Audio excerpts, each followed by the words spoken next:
Hello everyone, welcome to Naira talks. ముందుగా ఈరోజు అందరికీ మహాశివరాత్రి శుభాకాంక్షలు.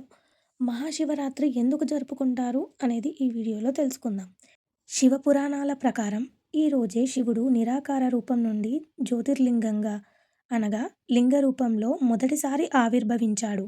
అందుకే ఈ రాత్రిని శివరాత్రి లేదా లింగోద్భవ కాలం అని పిలుస్తారు.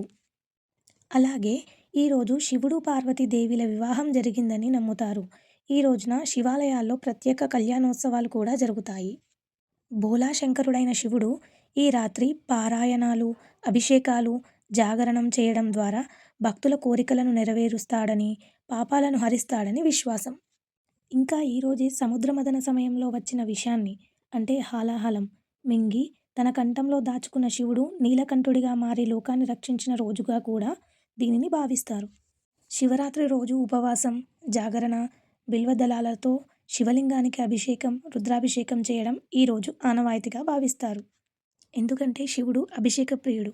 ఇలా వివిధ కథనాల వల్ల మనం శివరాత్రి అనేది జరుపుకుంటాము. Thank you for watching. నేను తెలుసుకున్న విషయాన్ని మీతో పంచుకోవడానికి చేసిన ఈ చిన్ని ప్రయత్నం మీకు నచ్చినట్టయితే please do like, share and subscribe to Naira talks.